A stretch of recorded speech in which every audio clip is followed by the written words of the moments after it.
Estamos de volta com o programa Você Pode Ser Feliz. Você sabe que durante essa semana, já desde o dia 30 de abril e durante todo esse período, está acontecendo a Assembleia dos Bispos do Brasil, a Assembleia da CNBB. A Assembleia da CNBB é sempre um momento de um Pentecostes para a vida da igreja, porque os bispos reunidos, sucessores dos apóstolos, em torno de Nossa Senhora, rezando com a Mãe Aparecida, trazem as diretrizes, as orientações para a evangelização da igreja no Brasil. São sempre muito fecundas as orientações dos nossos bispos, porque tem um desejo muito grande de missão, de evangelizar com um renovado ardor missionário, como sempre foi a proposta dos bispos do Brasil. E temos sempre, então, novas orientações. Aconteceu, então, que o novo diretório de comunicação da Igreja Católica no Brasil foi apresentado aos jornalistas durante a Assembleia da CNBB. Ele deve servir de base para sacerdotes e veículos de comunicação ligados à igreja. Vamos ver como é que foi isso?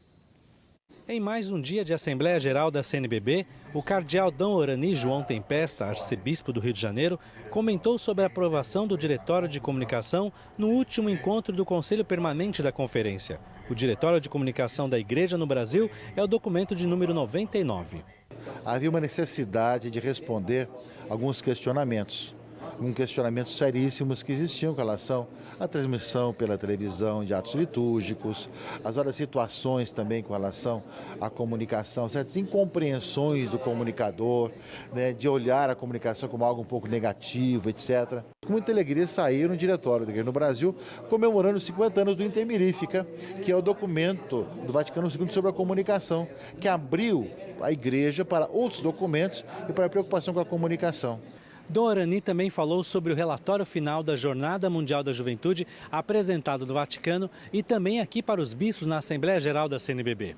Foi justamente um momento muito bonito e que deve marcar justamente a nossa história. Evidentemente que agora vem o passo seguinte, o jovem ser protagonista da sua história e enfrentando dificuldades, distâncias, problemas os mais variados, levarem para frente isso.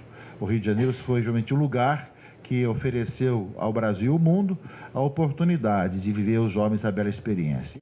Ainda no assunto da JMJ, Dom Eduardo mostrou o álbum de fotos da peregrinação da cruz e do ícone de Nossa Senhora, durante o Bote-Fé, de 2011 a 2013.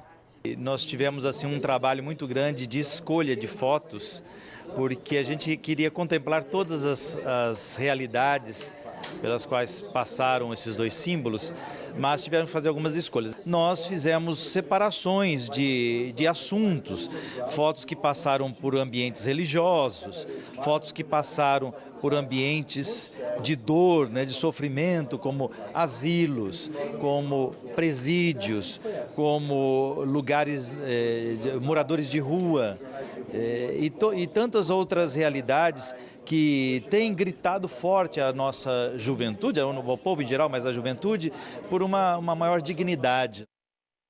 Dois grandes lançamentos da Igreja do Brasil para que nós sejamos orientados aí. Primeiro é o Diretório da Comunicação, que é orientação para nós que trabalhamos com os meios de comunicação e para você que trabalha aí na pastoral da comunicação, aí na sua paróquia, aí na sua comunidade. Eu tenho certeza que tem orientações muito precisas sobre como trabalhar com os meios de comunicação. Então, objeto de estudo para nós daqui para frente. E depois, esse álbum de fotos da peregrinação da cruz e do ícone de Nossa Senhora pelo Brasil. Se você presenciou tudo o que aconteceu, quando você olha a foto assim, você vai se recordar desses belos momentos. Então, os dois grandes lançamentos aí da Assembleia Geral dos Bispos do Brasil, o Diretório da Comunicação e Dom Eduardo Pinheiro apresentando também o álbum de fotografia aí da peregrinação da cruz e do ícone da Jornada Mundial da Juventude.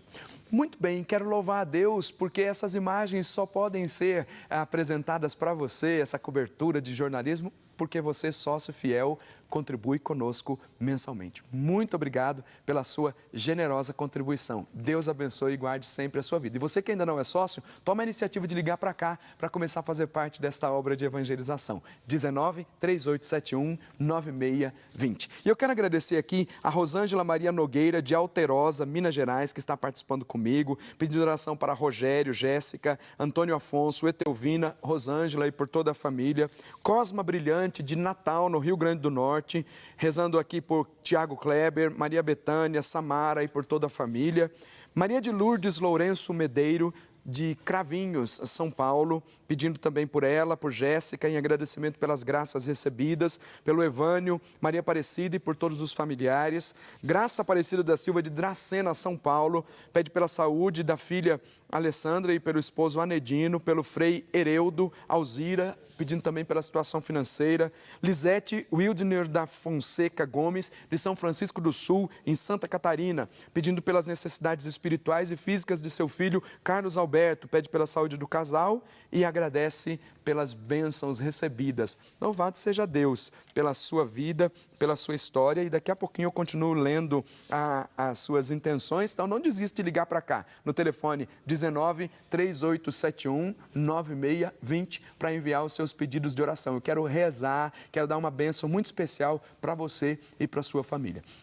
Eu tenho também uma super indicação para você. Nós estamos falando sobre o tema Fica Conosco, Senhor. O Papa, em outubro de 2004, São João Paulo II, agora, como nós falamos desde o Dia da Misericórdia, desde o dia 27, quando ele foi canonizado, para o ano da Eucaristia, o Santo Padre São João Paulo II escreveu um documento que se chama Mani Nobiscum Domini, que quer dizer Fica Conosco, Senhor, que era para o ano da Eucaristia. E é brilhante, são brilhantes as reflexões que o Santo Padre, o Papa, faz a partir do texto dos discípulos de Emaús. Ele começa dizendo assim: fica conosco, Senhor, pois a noite vai caindo. Essa é a introdução. Por isso que o nome do documento é Fica Conosco, Senhor, porque as primeiras palavras de um documento é que dão o nome ao documento. Fica conosco, Senhor, pois a noite vai caindo. E ele diz assim: foi este um instante convite que os dois discípulos, diretos a Emaús, na tarde do próprio dia da ressurreição, dirigiram ao viajante que se lhes tinha juntado no caminho. Foi o convite que eles dirigiram a Jesus. Primeiro, há uma rejeição. Se você é o único que não sabe o que aconteceu, só que depois eles começam a sentir algo de diferente. O coração está aquecendo-se por conta da palavra que está sendo anunciada. Porque diz o texto da Sagrada Escritura que Jesus começou a falar sobre Ele mesmo, passando pelo Antigo Testamento, pelos profetas, pelos Salmos, e Ele mesmo é a boa nova. Depois, eles deram um testemunho no final. Nosso coração estava ardendo quando Ele nos explicava as Escrituras. E no fim, quando Jesus partiu o pão, eles o reconheceram. É Jesus vivo, presente e atuante. Olha, o que aconteceu depois? Eles saíram correndo, você viu? Foram correndo, contar aos outros o que tinham visto, o que tinham ouvido e confirmar. De fato, Jesus ressuscitou. Santo Padre faz uma reflexão belíssima sobre esse texto e ajuda-nos a despertar para a verdadeira vida à luz da palavra. Veja só o que ele continua dizendo. Carregados de tristes pensamentos, eles não imaginavam que aquele desconhecido fosse precisamente o seu mestre, já ressuscitado. Mas sentiram arder o seu íntimo quando ele lhes falava, explicando as Escrituras. A luz da palavra ia dissipando a dureza do coração e abria-lhe os olhos. É um momento primordial para a nossa vida, ou fundamental para a nossa vida, é o acesso ao Evangelho. Quando nós lemos o Santo Evangelho, os nossos olhos vão se abrindo. É a luz que ilumina para que tenhamos a verdadeira fé. Os nossos ouvidos se abrem para escutar o Evangelho, os nossos olhos se abrem e então nós conseguimos identificar Jesus. É exatamente isso que o Santo Padre diz. A luz da palavra ia dissipando a dureza do seu coração e abria-lhes os olhos. E ele continua dizendo mais ainda: por entre as sombras do dia que findava e a obscuridade que pairava na alma, aquele viajante era um raio de luz que fazia despertar a esperança e abria os seus ânimos ao desejo da luz plena. Fica conosco, suplicaram. E ele aceitou.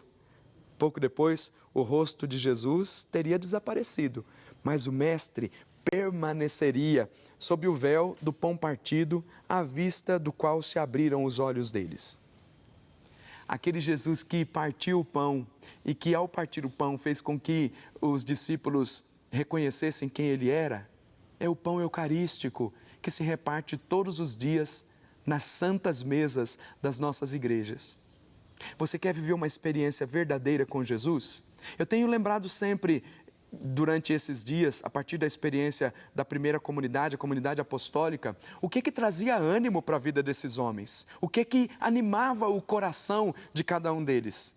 Era a intimidade que eles tinham com o Espírito Santo, portanto, dóceis ao Espírito Santo, eram fortalecidos para a missão. A intimidade que tinham com a palavra, rezavam com a palavra, subiam ao templo diversas vezes, depois pelas casas rezavam a palavra, tinham uma vida de oração e uma vida centrada na Santíssima Eucaristia. Lembre-se que Jesus instituiu a Eucaristia na última ceia, antes da sua morte, e depois disse que os discípulos deveriam continuar fazendo a memória perpétua daquele sacrifício. Eles continuavam partindo o pão pelas casas, continuavam vivendo a comunhão fraterna, assíduos aos ensinamentos dos apóstolos e as orações. Estavam centrados na palavra e na Eucaristia. O segredo para o ardor espiritual é esse: centrar a vida na palavra e na Eucaristia, na palavra e na Eucaristia. Então não perca tempo. Centre a sua vida na palavra e na Eucaristia, que eu tenho certeza que a sua vida vai ser transformada. Então, mais uma vez, eu quero indicar para você. Se você está dizendo assim, mas eu não tenho muito acesso ao Evangelho, porque não dá para levar a Bíblia comigo, como é que é isso? Está aqui, uma indicação segura de que você tem um acesso a Jesus através dos Evangelhos. Uma leitura todos os dias de um trecho do Evangelho faz com que você experimente Jesus. É só levar aí na sua bolsa, no seu bolso, no seu carro e onde você estiver. Leia o Santo Evangelho. Quando você tem intimidade com a palavra, a sua vida é transformada. Então, a minha indicação é essa. A dica 21 para você. Os 4 evangelhos. Entra aí no nosso portal rs21.com.br e você vai ter mais informações a respeito desse livro, Os 4 Evangelhos, que certamente está ao seu alcance. E depois, para você rezar na intimidade com Deus, tem outra super dica, é o meu CD Brado de Vitória, que você também pode conhecer aí pelo nosso portal rs21.com.br, rs21.com.br. Brado de Vitória, canções para você pedir o poder do sangue de Jesus sobre a sua vida e a vida de toda a sua família. Com essas super indicações, é só entrar aí no nosso portal, rs21.com.br. Tenho certeza que com o Santo Evangelho e com essas canções, a sua vida vai ser muito edificada. Com essas nossas super dicas, aí eu vou seguindo para o intervalo, daqui a pouquinho eu volto. Tem muita coisa ainda para a gente conversar durante esta manhã aqui no programa Você Pode Ser Feliz. Conto com a sua participação. Vou para o intervalo, rapidinho, já já eu volto.